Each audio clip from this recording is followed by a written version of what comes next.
fiksi terbagi menjadi dua, yaitu unsur intrinsik atau pembentuk cerita dari dalam, lalu ada unsur ekstrinsik atau hal-hal yang mempengaruhi terbentuknya suatu karya dari luar. Unsur intrinsik ada tema, tokoh dan penokohan, alur atau plot, latar, sudut pandang, dan alamat. Sementara unsur ekstrinsik ada latar belakang pengarang, latar belakang masyarakat, dan nilai-nilai pada cerita. Kita masuk ke unsur intrinsik. Tema, yaitu dasar cerita yang menjadi pembahasan utama dalam pembuatan sebuah cerita. Kita dapat artikan juga bahwa tema adalah pokok pikiran cerita yang dipakai untuk membuat suatu cerita. Contohnya ada tema tentang persahabatan, pahlawan super, atau tema petualangan, dan lain-lain. Tokoh dan penokohan. Tokoh adalah pelaku dalam cerita. Tokoh dapat dibagi menjadi dua, yaitu tokoh utama dan tokoh pendukung. Sementara itu, penokohan adalah cara pengarang untuk menampilkan tokoh sehingga terlihat bagaimana sifatnya. Contohnya adalah cerita tentang Gundala, di mana tokohnya bernama Sancaka dan ada juga tokoh yang bernama Pengkor. Coba kalian lihat poster ini. Apakah ada yang pernah nonton filmnya? Ya, ini adalah cerita fiksi yang juga diangkat menjadi film. Jika ditanyakan bagaimana penokohan Sancaka, dapat kita katakan bahwa Sancaka adalah tokoh pemberani. Hal itu terlihat saat Sancaka melawan preman yang coba mengganggu temannya. Nah, apa ada yang bisa menebak apa tema dari cerita ini? Ya, cerita Gundala adalah cerita tentang pahlawan super.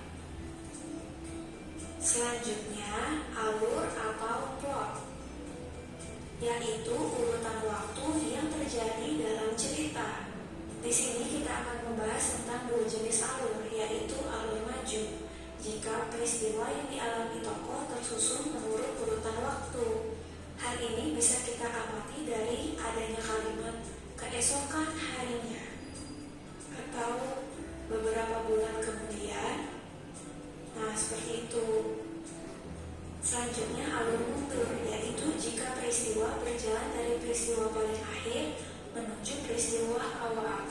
Nah, secara singkatnya kita bisa bilang kalau alur mundur ini untuk menceritakan kenangan atau cerita yang sudah lampau.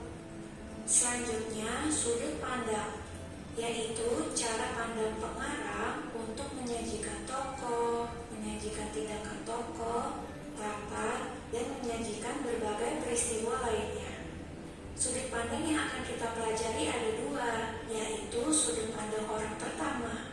Sudut pandang orang pertama biasanya menggunakan kata ganti aku, saya, atau kami. Ibu berikan contohnya ya. Aku sedang mengamati lemari jam yang berdiri kaku di pojok ruangan.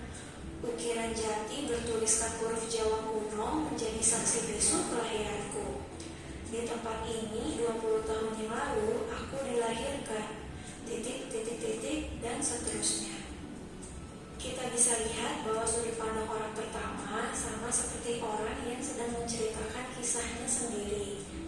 Nah, kalau kalian perhatikan di sini ceritanya memakai alur apa? Ayo. Ya, pintar. Ini memakai alur mundur. Selanjutnya sudut pandang orang ketiga. Biasanya menggunakan kata dia, ia, mereka, atau juga bisa menyebutkan nama tokohnya. Kata ganti ini digunakan untuk menceritakan tokoh utama dalam sebuah cerita. Kita lihat contohnya ya. Sudah 6 bulan ini Naomi terjun pada dunia tarik suara. Ayah dan ibunya tidak ada yang merestui jalur karir yang ia geluti. Ia sampai beradu pendapat dengan sang ayah yang memang memiliki watak keras. Keduanya sempat bersih tegang sebelum akhirnya dipisahkan oleh sang ibu dengan derayan air mata. Jadi di sini seolah-olah ada orang lain yang menceritakan kisah hidupnya Naomi. Nah, coba kalau cerita Naomi ini menggunakan sudut pandang orang pertama akan menjadi seperti ini. Sudah 6 bulan ini aku terjun pada dunia tarik suara. Ayah dan ibuku tidak ada yang merestui jalur karir yang aku geluti.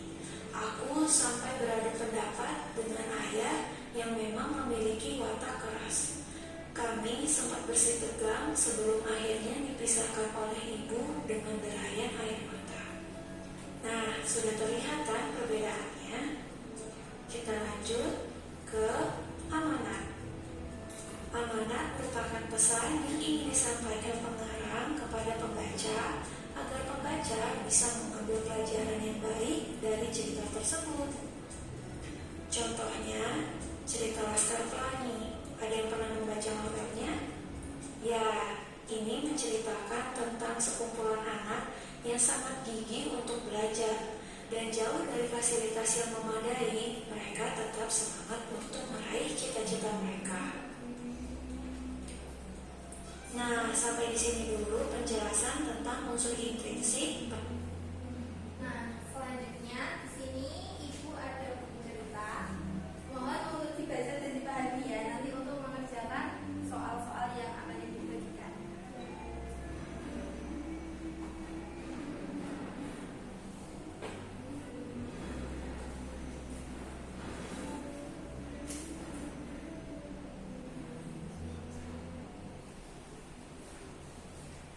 Apakah sudah yang membaca? Nah, selanjutnya itu akan membagikan KPD, yaitu berupa dengan sampel bercerita kembali. Nanti kalian menuliskan ceritanya di sini ya. Selanjutnya yang kedua yaitu ada tentukan unsur intrinsik. Nah, nanti kalian tentukan tema, tokoh, alur, latar, dan amanatnya. Kita bagikan ya.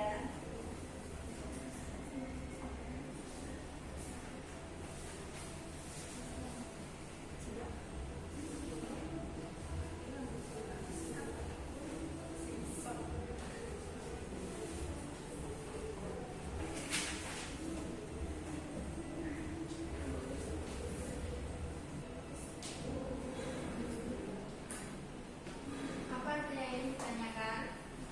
Tidak.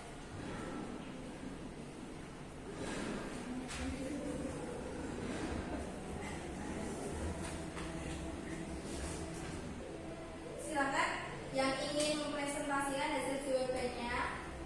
Saya silakan Bapak. Perkenalkan, nama saya Farah. Di sini saya akan mempresentasikan hasil unsur-unsur intrinsik yang ada. Di sini saya akan mempresentasikan hasil kerja saya tentang unsur intrinsik dalam cerita Si Kancil. Yang pertama ada temanya yaitu keberanian, kecerdikan, atau hubungan antar makhluk hidup. Yang kedua tokohnya yaitu Ucil yaitu si kancil, Zupi yaitu jerapah, Luli yaitu burung, Paman Gijin itu gajah, harimau, buaya dan monyet. Dan alurnya yaitu perjalanan Ucil si kancil yang berhadapan dengan masalah atau konflik yang memerlukan kecerdikan dan solusi. Latarnya yaitu di hutan. Amanat ceritanya adalah cerita ini mengandung pesan moral tentang kecerdikan, keberanian, dan pentingnya berpikir sebelum berpindah. Ucil si kancil mungkin mengajarkan pembaca untuk menggunakan akal sehat dalam mengatasi masalah. Terima kasih. Berikan aku Bapak. Selanjutnya ada yang ingin